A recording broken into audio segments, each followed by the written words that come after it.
करेंगे काम के लिए पूरा काम, देश के हित में करेंगे काम के लिए पूरा काम, देश के हित में करेंगे काम के लिए पूरा काम। देशभक्त मजदूरों एक हो, एक हो, देशभक्त मजदूरों एक हो, एक हो, देशभक्त मजदूरों एक हो, एक हो।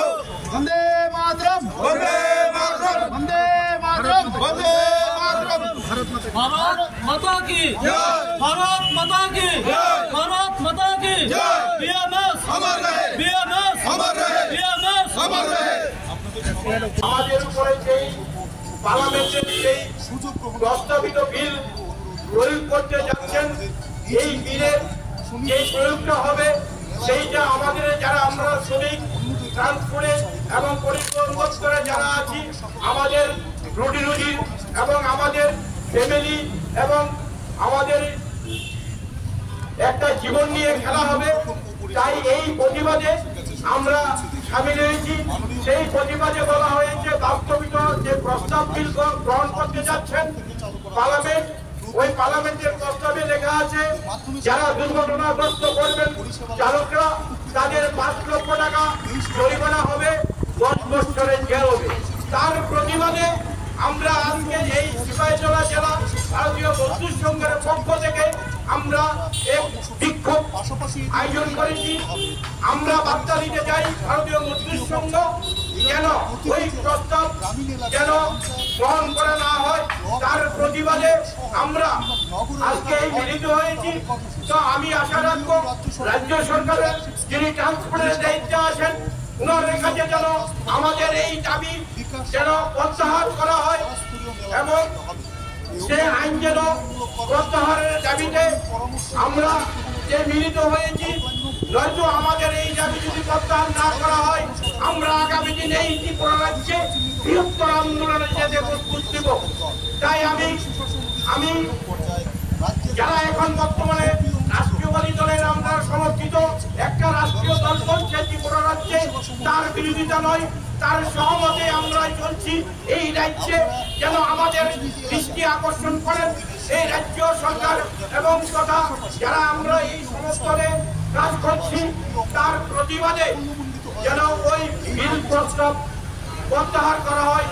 এইটুকু বলে আজকে আমি Smoking causes cancer. Consumption of alcohol is injurious to health. Be safe, don't drink and drive. রাস্তা থাকে তার জন্য অ্যাক্সিডেন্ট হয়, সেই ড্রাইভার কেন ড্রাইভার নেবে? আজকে বিভিন্ন কারণে এই সমস্ত অ্যাক্সিডেন্টগুলি হচ্ছে। যেমন আপনি ড্রাইভিং লাইসেন্স প্রদানের ক্ষেত্রে আমরা দেখি কোনো ইন্সপেক্টর বা অফিসার বাড়িতে বসে থেকে ড্রাইভিং লাইসেন্স পেয়ে যায়। তারা সিগন্যাল সম্পর্কে কিছু জানে না।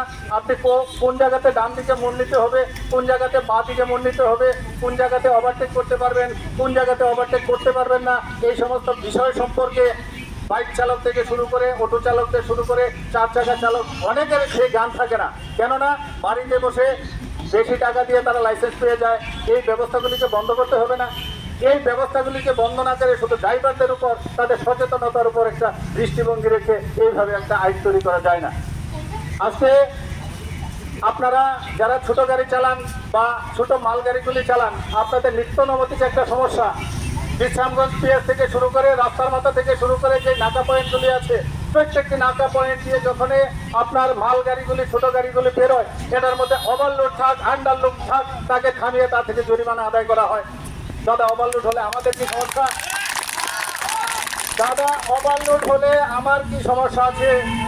ওভারলোড হলে আমার ব্যক্তিগত কোনো সমস্যা নেই। কেন ওভারলোড কয়েকটি কারণে হয়। আমি ডিটেলসের বড় অফিসার থেকে শুরু করে ঊর্ধ্বতন অধিকারীর কাছে আমি জানতে চেয়েছি, আধিকারিকের কাছে ওভারলোডের ক্লেরিফিকেশন করুন আপনারা। তারা ওভারলোড কাকে বলে সেই ক্লেরিফিকেশন দিতে পারে না।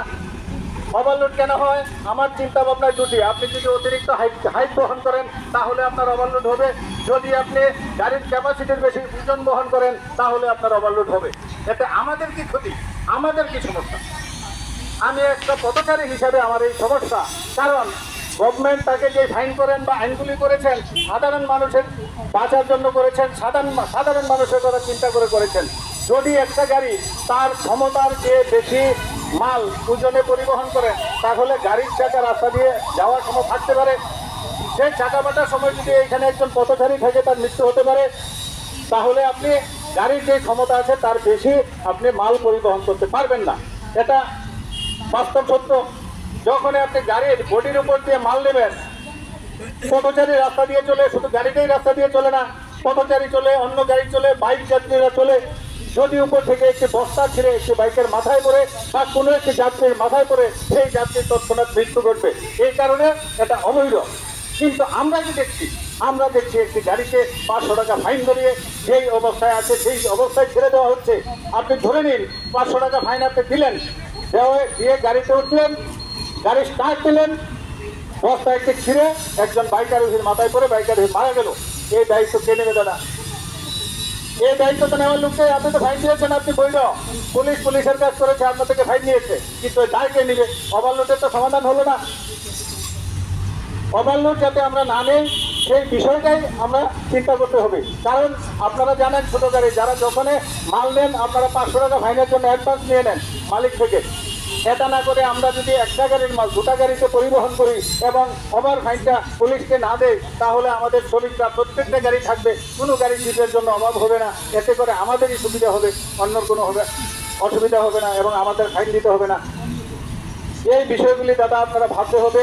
এবং এখন আমাদের সামনে যে বড় লড়াই, আমাদের কাছে যে রিপোর্ট আছে, সেন্ট্রাল গভর্নমেন্ট শ্রমিক প্রতিনিধিদের সঙ্গে এই বিষয়ে বসবেন এবং আলোচনার একটা জায়গা তৈরি হয়েছে।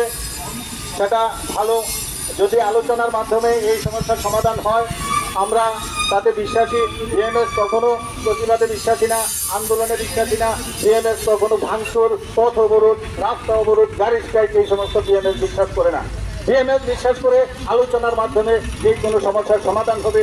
আমরা আমাদের পক্ষ তুলে ধরব, সরকার ওনাদের পক্ষ তুলে ধরবেন। আমরা যদি বুঝাতে পারি তাহলে তারা নিশ্চয়ই সেই আইনটাকে রদ করবেন। আর যদি সেই আইন রদ না করা হয় তাহলে আমরা আছি, আপনারা আছেন। ভারত মাতা কি জয় বলে আমরা সবাই একসাথে রাস্তায় নেমে আন্দোলন করব। একদিন 2 দিন না, প্রয়োজনে রাস্তা অবরোধ করব, অনশন করব। এইভাবে আমরা আন্দোলনকে এগিয়ে যাব।